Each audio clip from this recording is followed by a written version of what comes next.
Ok, vamos a hablar del aparato de la fonación, pero vamos a hacer como una contextualización, como siempre, de las estructuras que están cerca del aparato. Am, en la parte más superior está la base de la lengua, el piso de la boca, como hemos dicho en varias ocasiones ya, ¿de acuerdo? Y digamos que aquí estaría el ioides, el hueso ioides, ¿de acuerdo? La parte más basal de la lengua, este es el hueso ioides. El hueso ioides, por supuesto, tiene las astas mayores hacia la parte posterior. Ustedes miran acá, en la parte más posterior, aquí estaría el asta mayor y el asta mayor contralateral del hueso ioides. ¿De acuerdo? Hacia adelante está la lengua, aquí estaría el agujero ciego. Del agujero ciego para la parte posterior estaría el tejido linfoide. En la parte más anterior de la epiglotis, que es digamos que la parte más superior de la laringe o la válvula de ingreso hacia la región laringea. Aquí estaría el pliegue glosoepiglótico medial, una vallécula, la vallécula contralateral y el pliegue glosoepiglótico lateral, ¿de acuerdo? Entonces, como les decía, aquí está la parte anterior de la epiglotis. Recuerden que en la parte anterior de la epiglotis, la parte del gusto, de la sensibilidad del gusto, está dado por el vago. El tercio posterior estaría por el glosofaringio y los 2 tercios anteriores estaría dado por el nervio facial. Decíamos que en la parte más posterior entonces vamos a tener la laringofaringe, ¿se acuerdan? La laringofaringe, que es este sector en la parte más posterior, va a continuarse con el constrictor inferior, constrictor medio, constrictor inferior, y luego del constrictor inferior vamos a continuarnos con el esófago, ¿de acuerdo? Aquí, en esta disección, ustedes ven que hemos abierto un poco el constrictor medio, el constrictor inferior, y que en la parte más posterior de la laringofaringe vamos a tener el esófago. En la parte anterior, si yo retiro el esófago, ¿sí? Tenemos pues la tráquea. Aquí vemos por el ángulo tráqueo-esofágico, vemos el laringio recurrente, mírenlo aquí, en el ángulo tráqueo-esofágico tratando de introducirse a la parte inferior de la laringe para dar la inervación a absolutamente todos los músculos de la laringe, excepto el cricotiroideo. Estamos un poquitico a la laringe y hablemos un poquitico de la laringe ahora sí de lleno. Entonces, hablando de la laringe, pues decimos que tenemos cartílagos. Tenemos cartílago. Un cartílago anterior, vamos a rotar nuestra pieza, ¿cierto? El cartílago anterior pues está, digamos que, cubierto por los músculos infraioideos que hemos visto a lo largo de la rotación de cuello, que les he explicado con un poquitico de información. Recuerden, de los infraioideos, estos músculos infraioideos todos estarán inervados por el ansa cervicales. Si yo levanto el esternoioideo, el homoioideo, el esternoioideo y el homoioideo contralateral, el contralateral, pues voy a encontrar aquí el tiroides. Aquí vamos a encontrar la manzanita de Adán famosa, dicha así. La manzana de Adán pues no es nada menos ni nada más que la escotadura superior, ¿cierto? El borde superior de las dos alas y el borde anterior del cartílago cricoides. Recuerden, para repasar un poco de contexto del cuello, que en el borde superior del cartílago tiroides se bifurca la carótida común en carótida externa, que es más medial, y carótida interna, que es más lateral, respecto a las estructuras del cuello. Aquí encontramos el músculo tiroideo, ¿se acuerdan? Tiroideo, y acá quedan restos, levantando un poco el lóbulo tiroideo del lado derecho del paciente, vemos un poco de restos del músculo externo tiroideo. Si nosotros aquí fuera del cartílago cricoides vemos en la parte inferior, pues aquí vemos el cartílago cricoides. Entre el cartílago cricoides y el cartílago tiroides vemos esta estructura muscular a un lado, y al otro lado, mirenla acá, estructura muscular de un lado y del lado contralateral. Esa estructura muscular de un lado y del lado contralateral se llama el músculo cricotiroideo. El músculo cricotiroideo, recuerden que es el músculo que produce extensión, el músculo que hace este movimiento, ¿cierto? O que tracciona el cricoides sobre el tiroides, ¿cierto? Entonces produce extensión o produce tensión de las cuerdas vocales, ¿de acuerdo? Músculo cricotiroideo que estará situado aquí y el cual sabemos que tiene dos porciones. Una porción medial, que sería la más vertical, la estoy señalando en este instante, y una porción lateral, que sería más horizontal, que la estoy señalando en este instante. Recuerden que el cartílago cricoides, que es un anillo en la parte anterior, diferente al tiroides, que está inmediatamente superior con dos aletas, se une al cricoides de dos maneras. Primero, por la membrana cricotiroidea, que estaría aquí, ¿de acuerdo? Y segundo, por las astas inferiores del tiroides, que se articularían en la parte lateral aquí en el cricoides, ¿no es cierto? Para producir ese movimiento tiroideo de flexión hacia anterior, ¿de acuerdo? Si yo volteo la pieza, entonces veo el tiroides en la parte anterior, que está abierto en la parte posterior. Este es el tiroides.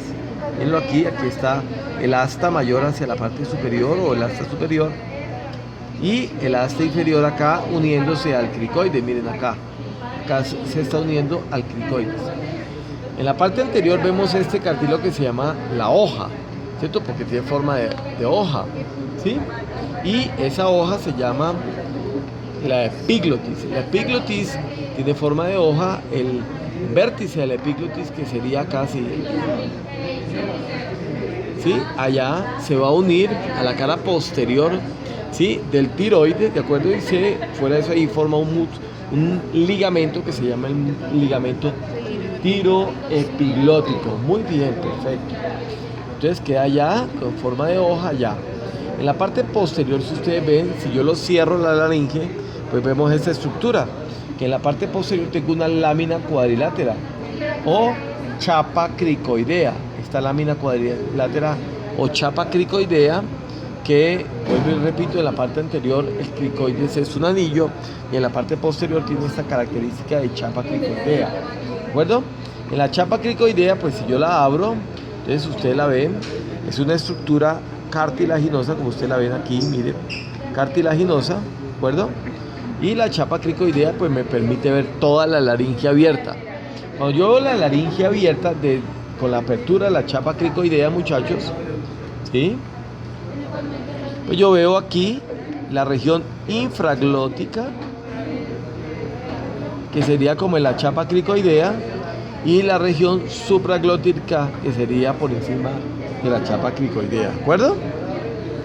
Pero digamos que la chapa cricoidea no es el punto de referencia supraglótico e infraglótico. Yo simplemente lo estoy viendo porque como abrí la chapa cricoidea para que ustedes se den cuenta, ¿de acuerdo? Pero el punto de referencia es la glotis, que lo veríamos así. Si yo metiera un endoscopio y mirara las cuerdas vocales de arriba hacia abajo, por donde voy a introducir la pinza de disección con garra, así yo mirar así, pues voy a ver los pliegues vocales, ¿cierto? Entonces veo los dos pliegues vocales en la parte superior, ¿sí? Y esa es la glotis. Cuando se abren hay apertura glótica y hacia abajo sería la región infraglótica, ¿de acuerdo? Si yo introduzco el laringoscopio a través de las cuerdas vocales, pues entonces va hacia la región infraglótica, ¿de acuerdo? Recuerden que toda la región infraglótica, la parte sensitiva, está inervada por el laringio recurrente. La rama interna del laringio recurrente, por supuesto, y la supraglótica por el laringio superior, su rama interna, ¿de acuerdo? Los pliegues, entonces, están formados el pliegue vocal falso en la parte superior, ¿cierto? Sería este que les voy a mostrar aquí, ahorita acá, pliegue vocal falso. Préstame un señalador si eres tan gentil, pues gracias. Entonces, este sería el pliegue vocal falso en la parte superior. Aquí estaría el pliegue vocal verdadero, ¿de acuerdo? Y aquí estaría el ventrículo laringio, ¿de acuerdo? ¿Sí? Pliegue vocal falso, pliegue vocal verdadero y el ventrículo laringio, ¿de acuerdo? Recuerden que el pliegue vocal falso está formado por un ligamento que se llama el ligamento vestibular.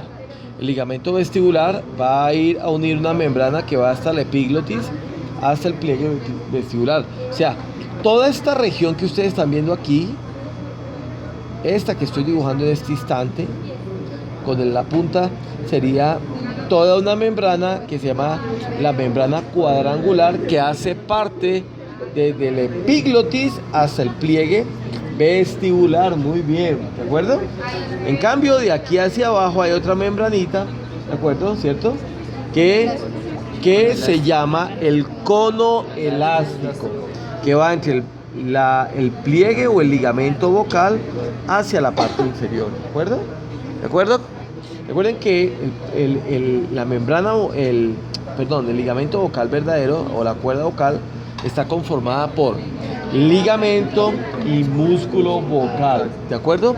Ahí se alcanza, si ustedes miran con fe, ahí ven algunos fileticos del músculo vocal, pero también ven algunos fileticos del ligamento vocal, ¿de acuerdo? Se distinguen los dos en el pliegue vocal, ¿de acuerdo? Si yo me voy nuevamente hacia la parte posterior para ir concluyendo, digamos que en el borde superior de la chapa cricoidea vamos a encontrar otras estructuras que se llaman los cartílagos aritenoides. Los cartílagos aritenoides son unos cartílagos en forma piramidal, los cuales tienen dos astas o dos apófisis, una apófisis lateral que se llama muscular y una apófisis medial o anterior o anteromedial que se llama vocal. Y el movimiento de la pirámide es así. Esta sería la base de la pirámide y aquí estaría el vértice de la pirámide. ¿Me están entendiendo? Entonces digamos que así se moverá. Aquí estaría la cuerda vocal y aquí estarían los músculos, ¿de acuerdo? Así que cuando yo hago este movimiento, las cuerdas vocales se abren. Cuando yo hago este movimiento, las cuerdas vocales se cierran. Quiero contarles que aquí hay un músculo que va de posterior a anterior y aquí hay otro músculo que va lateral. El músculo que va de posterior a anterior se llama el músculo cricoaritenoideo posterior. Y el lateral se llamará cricoaritenoideo lateral. Por supuesto, cuando contraigo el cricoaritenoideo lateral, la cuerda vocal lo que hace es este movimiento, es decir, aduce la cuerda vocal. Cuando yo hago un movimiento con el cricoaritenoideo posterior, lo que hace la cuerda vocal es se abduce, ¿de acuerdo? Para que vayan aprendiendo. Y el otro es el cricotiroideo, que tensa las cuerdas vocales, y digamos que el tiroaritenoideo las relaja. Muy bien. Tiroaritenoideo relaja. Cricotiroideo las tensa, las abduce, las cricoaritenoideo posterior y el cricotiroideo lateral las aduce. ¿Quedó claro para todos? Fíjense que no es tan complejo. Hay otros musculitos importantes que están entre los aritenoides. Se llamarán interaritenoideos, entre los dos aritenoides. Y si yo miro y veo un corte de los aritenoides, yo acabo de hacer un corte, ¿sí? Y miren estas estructuras que están acá. Miren los interaritenoideos acá, uno de este lado y el lado contralateral. Se llaman los músculos interaritenoideos. Son músculos que tienen dos filetes, un filete transversal y un filete oblicuo. El que vemos acá con más vehemencia es el filete lateral, porque los filetes oblicuos son más superficiales y un poco más pequeños, ¿de acuerdo? Y lo que hacen es que aducen las cuerdas vocales. Yo creo que con este resumen más o menos les queda clara la laringe y pueden hacer un poco de reconocimiento.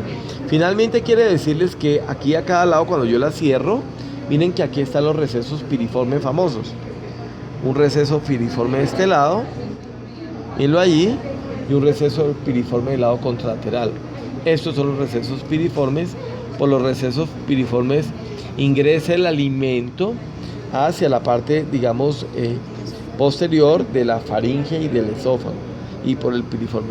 Y en el fondo de los piriformes, que a veces ahí se enclavan algunas espinas de pescado, podrían comprimir la unión entre el nervio laríngeo superior y el nervio laríngeo recurrente, que lo dicen los autores clásicos como la anastomosis de Galeno, el asa de Galeno, ¿de acuerdo? Le dicen el asa de Galeno, que es la anastomosis entre el laringio superior y el laringio recurrente. Muchas gracias.